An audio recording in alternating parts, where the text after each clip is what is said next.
and welcome to Thursday Night Live with the coach, Carl Damasi, the columnist, Stephen Elmo Weeks, and our special guest tonight, of course. I mean, he wears so many hats over there at Bethesda Academy. He's the chaplain. He's the athletic director. He's the football coach. He's the custodian. He's the groundskeeper. You name it, the guy does everything. And once again, we're glad you could join us on the Prep Sports Report Facebook Live. It's another Thursday night, Stephen. It's a great night to be here. It is. I think we're very fortunate that Coach Turner could join us. Coach, thanks for taking the time to be with us. It's obviously been a difficult couple weeks in the United States, and our community is no different than anywhere else. And I think we're really lucky to have someone who can provide some commentary and hopefully some guidance on some of the things that we're facing right now. And so I appreciate you taking the time to be with us, Coach. Thanks so much for having me. It's always a pleasure to be on the show. We really appreciate what you guys do for our local area and promoting. So we really thank you so much for being here.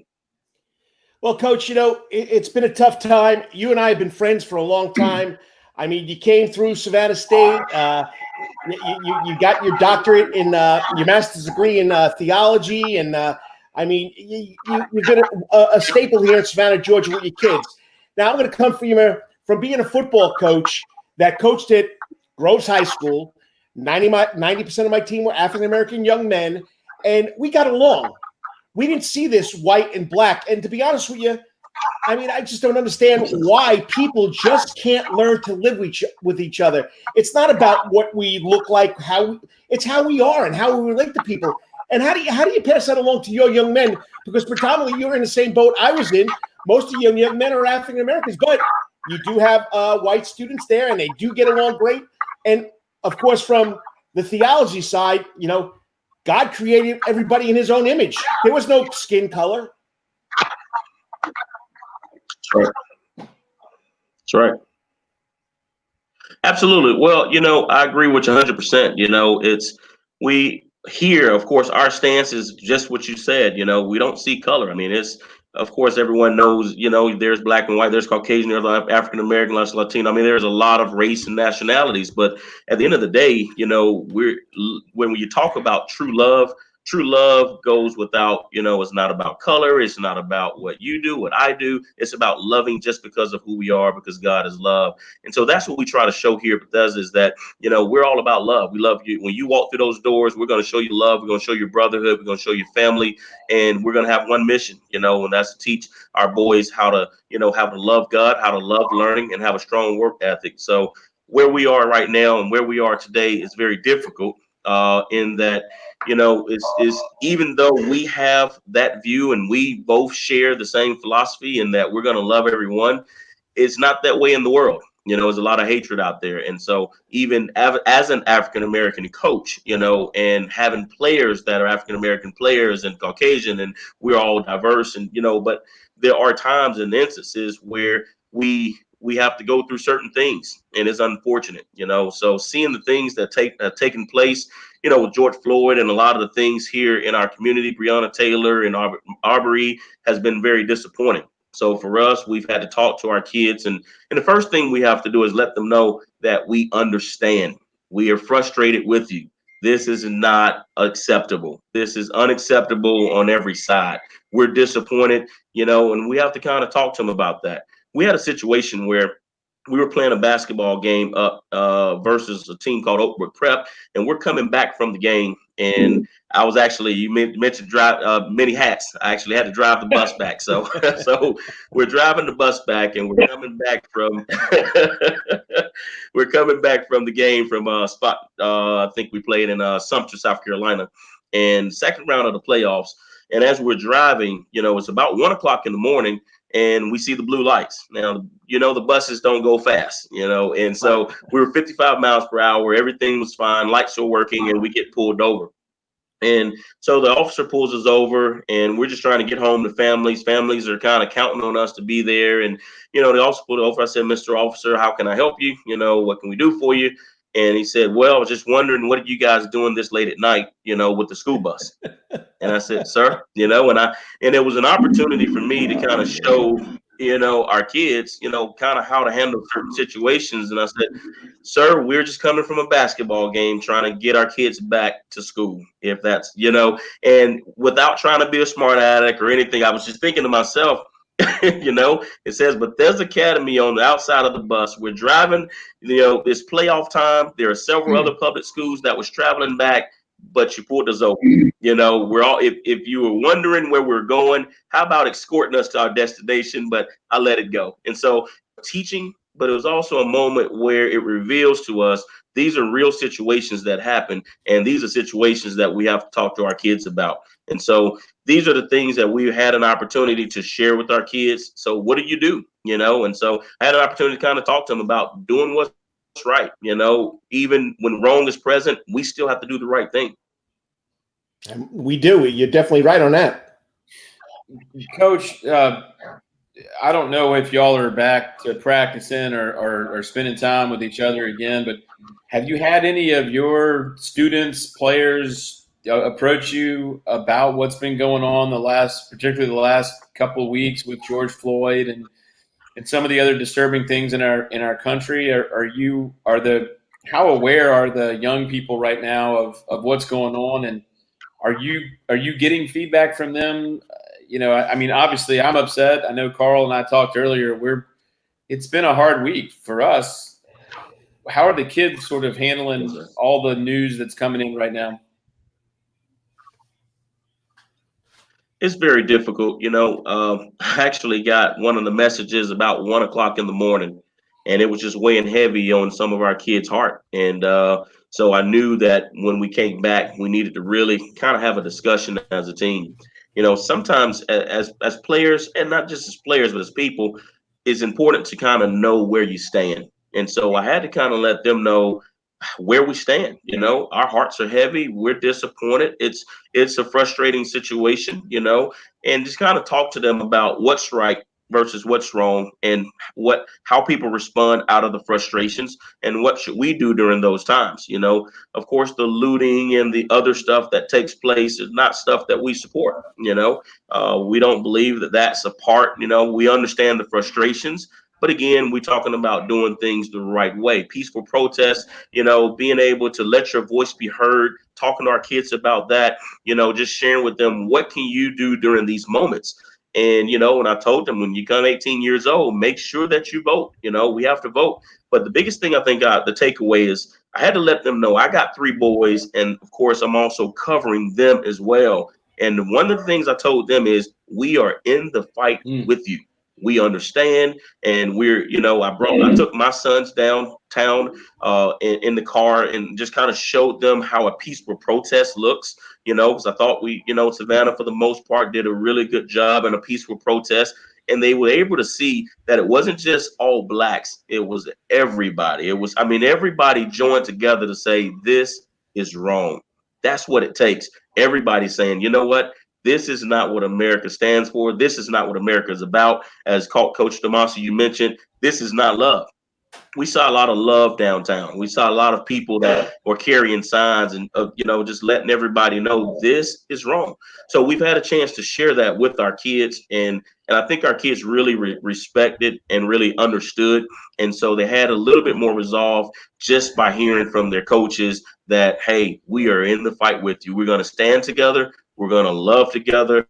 We're going to play together, but we're also going to fight the right way together.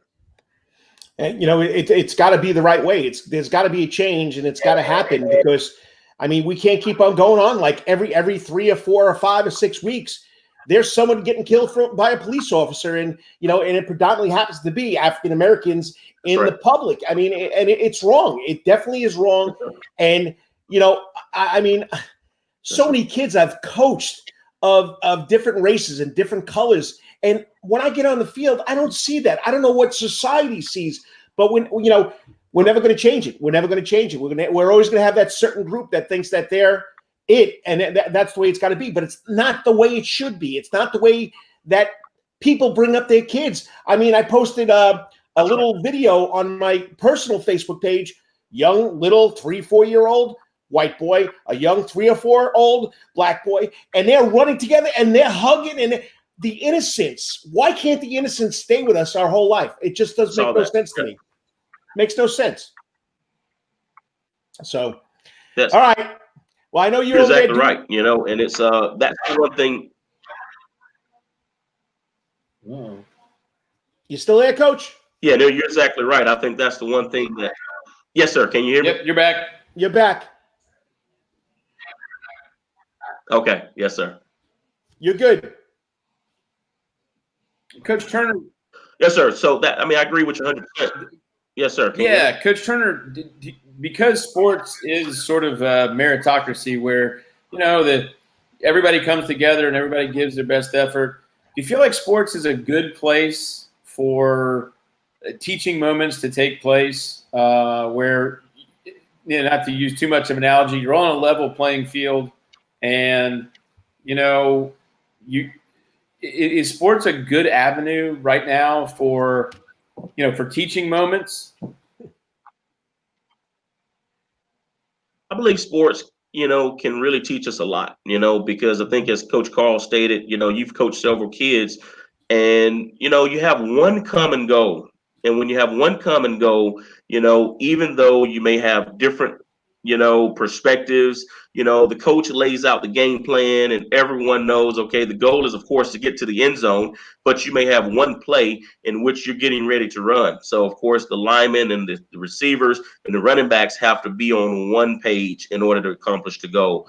And regardless of, you know, your race, regardless of, you know, your position, everyone has a responsibility. And I think that's, you know, the thing that sports does for us is help us to be reminded to respect each other, respect each other's position, respect each other's perspective. But at the end of the day, we all have one goal, you know, and that goal should be love, you know, and you know, to love regardless of race, to love regardless of different perspectives, you know, and that's where we got to get back to the foundational principles of love. And I think that's what sport teaches. You know, sports, when you're in a huddle, I saw Georgia Tech's film and they showed when you're in a huddle, you know, there are different, you know, different people with different goals and different backgrounds and different upbringings, you know, but you're there for a common cause, you know, and you're breaking it down and everybody's excited, you know, just to accomplish those goals. You're high-fiving everybody. You're not exempting anybody when you win. I mean, so I think sports, you know, can really teach you a lot when you win, teach you a lot when you lose, and teach you how to handle adversity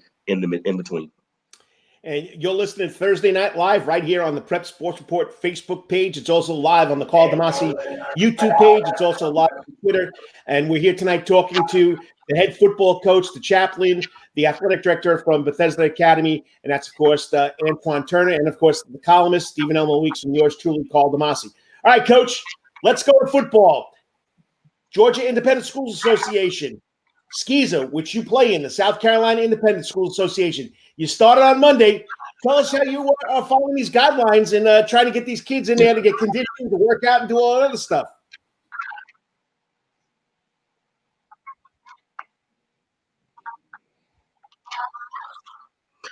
Well, it's just been tough, you know. We really are. We're in prayer for those who have lost loved ones for the COVID-19. It's been a long haul for everyone. Our nation has been in, you know, this pandemic, and it's just been very, very difficult. So, you know, we're very cautious coming back. You know, even as a program, we got together and talked and asked, is this the right time to really allow our kids to come back? And we decided to allow our kids to come back simply because we don't have a 100-man roster, you know, with only 4 coaches, you know. So for us, we, you know, could do this in a way where we could follow the guidelines, we could be safe. So for us right now, in order to get back into strength and condition, you have to have all of our paperwork completed, you know, all of the adherent and acknowledgments and risks. You have to have an updated physical, you know, before you can even get to the door. And of course, after you've, you know, completed all of those steps, now you have to take your temperature every day. We give you a medical questionnaire of 8 questions just to make sure that you haven't been, you know, exposed to anyone. You don't have a fever, cough, sore throat. So we're taking extra precautions. And we also have given all of our kids and coaches masks. So we're wearing masks when we're working out. And so we have hand sanitizer stations, set up, signs set up. We're wiping down benches after workouts. We've separated our kids in the weight room to where everyone has their own station.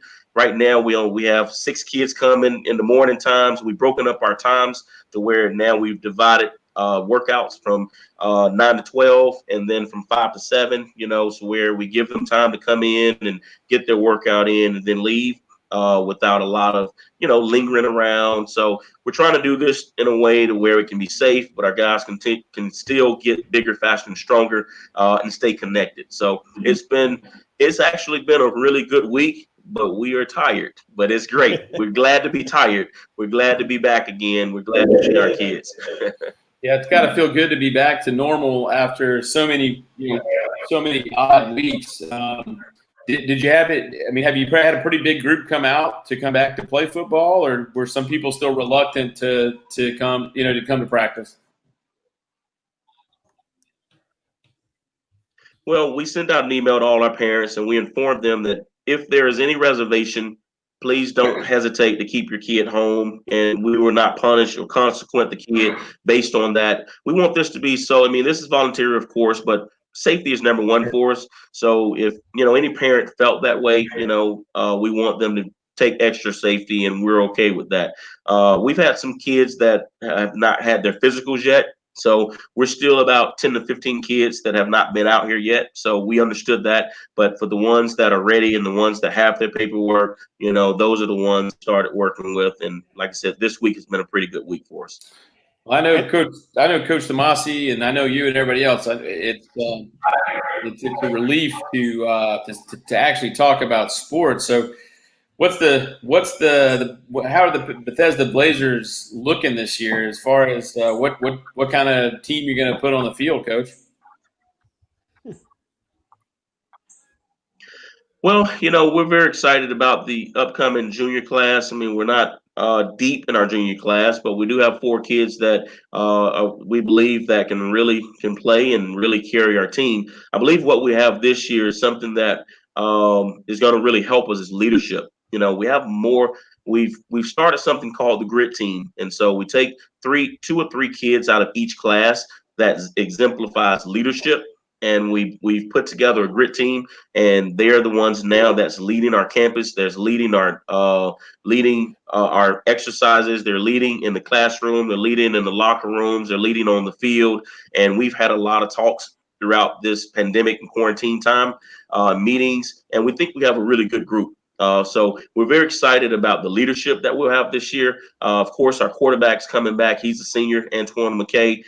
We believe that he'll lead our team. We're losing a few key pieces. Jaden Wright, our running back, was just an outstanding player for us. Nashawn Roberson, Reggie Gaston, Robert Moore. Those guys will be leaving, of course. So we got some voids to fill, but we believe that we will be in the fight. We will compete. And so we are very excited and optimistic about the year. Now, as far as Giza goes, and of course, they got the same regulations that you have to deal with Giza. Okay, have they put the same rule out? You can't do anything for 3 weeks except for weight training and conditioning? That's correct. Yes, sir. So for 14 days, we can't touch a ball. It's just strength and conditioning, agilities and drills. And then after that, this is part of phase 1, and then we'll be able to bring a ball out. And so we're excited about that.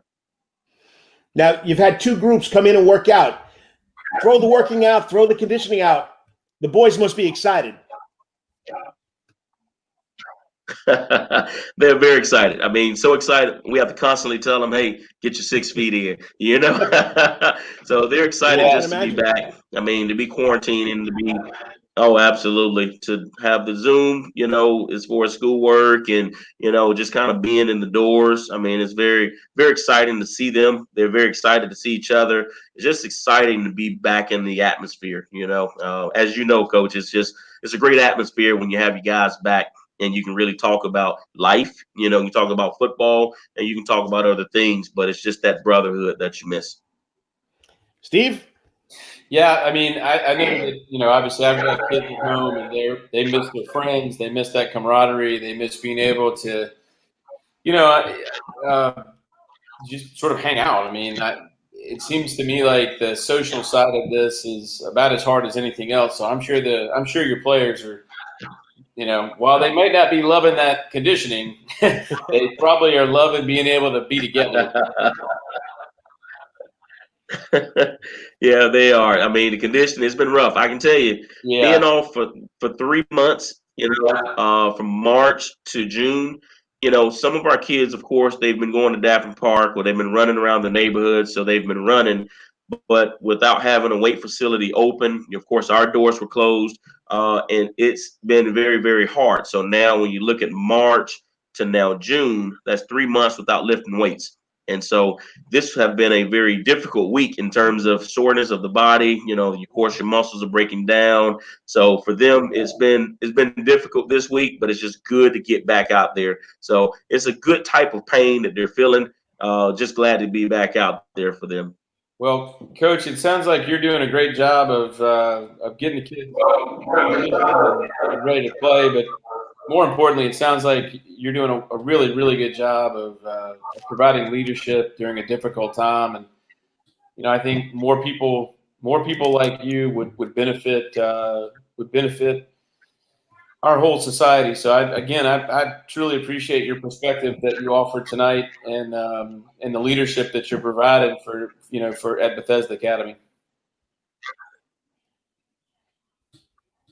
Well, thank you. It's a pleasure to be here. It's a pleasure to serve. And during these times, you just wake up in the morning, you don't know what to expect. I mean, we just found ourselves in a pandemic. And, I often say that, if you're going to be a leader, be a good leader, and leadership rises during a time of crisis. Same thing on the football field. And we have to just try to emulate what we want our kids to see. And so that's what we're trying to do, really trying to give them platform, give them an opportunity, because these are real life lessons, that one day they'll be fathers, they'll be husbands, and we hope that they'll turn around and be our community leaders, that can lead the community. So hopefully what we're doing, we're able to make an impact in the life of these young men.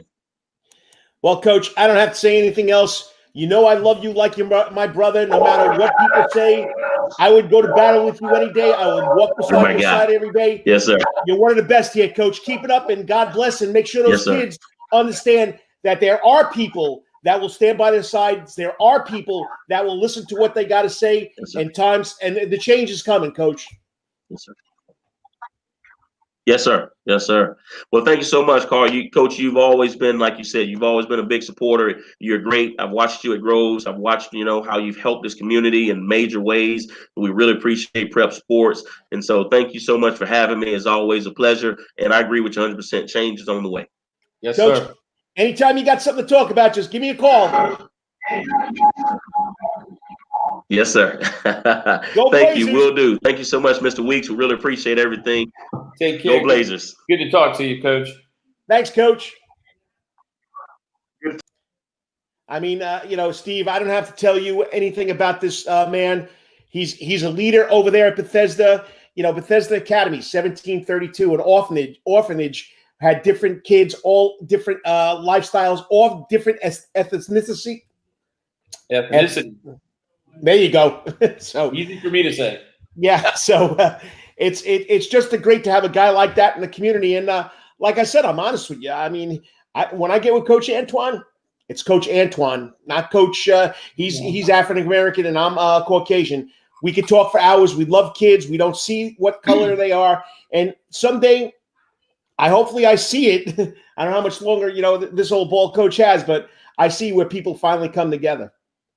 Yeah, I think we're very fortunate to have had to have been able to talk to Coach Turner and hear what he had to say, because I think the message that he's spreading about love and leadership are essential to, like you said, the change arriving. I think it's going to take love and leadership, and that sounds like what Coach Turner is preaching at Bethesda, and I think the players, the students that he interacts with are better for it. So again, I appreciate him taking the time to share that with us. And, I think I told you earlier this week, I just want to listen to what people have to say right now. And Coach Turner is someone that I think we should all be listening to.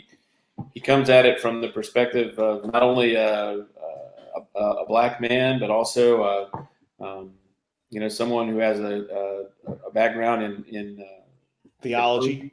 in theology and faith, and also someone who's clearly been a leader of young men for many years. And I think the kind of young men that Coach Turner is developing are the key to our future. And again, I thank him very much. And he's obviously done a wonderful job with the Blazers athletic program over there, but he's also sounds like he's doing a really good job of providing sound, reasonable leadership during a difficult time in this country's history. I can tell you right now, Stephen, if my boys were back in the high school days, it'd be no problem with me with my boys playing for Coach Turner. So I'd second that. He's definitely a role model that all young men need to follow and understand that his love, his faith, his caring for kids and caring for human beings is far above reproach. And just a great guy. All right, quickly, we got about 4 minutes to get out of here. Prep Sports Report. New website. It's on a roll. We got stories coming in left and right, but we still want more stories. I got another story about a baseball player from FEM County that I got to write up. We got a story about Teacher of the Year, right? Yeah, and congratulations to the Teacher of the Year who just happened to be my high school basketball coach, Lamar Kirkley from Savannah Country Day School. Coach Kirkley's been there a long time. He was actually an amazing athlete in his own right, but then he's been a staple in the coaching community in Savannah as far as basketball, tennis, cross country. He's done a little bit of it all, and he's been successful in all those things. But so congratulations to Coach Kirkley and his family. I know that's an honor from the Savannah Exchange Club. That's a great honor to receive, and a well-deserved honor for someone who has certainly put in the time and done it the right way. All right, and if you got a story, just send it to me. Carl DeMasi, K DeMasi at prepsportsreport.com, Carl DeMasi at gmail.com, K DeMasi at hotmail.com. Here's my number, 912-507-9158. I want to hear about your kids. I want the community to hear about your kids. I still want to highlight seniors, even though all the graduations are over. They still deserve some recognition, like I said. So keep them coming. We'll keep on posting them. And once again, Stephen, another Thursday Night Live. And Carl, listen, just so everybody knows this, when you're posting something, when those stories are being posted to prepsportsreport.com, since the end of April, we've had more than 8,000 visitors come to prepsportsreport.com. So you're really broadcasting that news to a large audience, and it's only going to get larger. So if you want people to know what your student athletes are doing, what your prep athletes are doing, prepsportsreport.com is the best way to get the news out there. We'll share it all over social media, and we've got we'll be up at 10,000 people visiting the website in the next week or so. So it's a big audience. If you want people to know what's going on at your school, with your team, with your club, whatever, with your son, with your daughter, we'll highlight them. That's what we're here for. And it just doesn't have to be high school. It could be middle school. It could be like my cousin Vinny said. Let's hear about your Utes, okay? Let's hear about the Utes. You know what I mean? Right. That's exactly right. That's exactly right. All right, Steve. Another show in the books. Another great Thursday Night Live right here on the Prep Sports Report Facebook page, on the Carl DeMasi YouTube page, and, of course, on the Prep SAV Twitter page. Keep it up. Keep them coming in. Steven, have a good rest of your weekend. Hopefully you get out there, play a little golf with your son, and have some fun. Yeah, we've got a golf tournament, U.S. Kids Golf Tournament at Forest Heights Country Club up in Statesboro. So we're looking forward to that, and we'll encourage everybody to, take care of each other, be nice to each other out there. God bless and have fun. We're glad you could join us, and we'll talk to you next Thursday night on Thursday Night Live with the PrepSportsReport.com.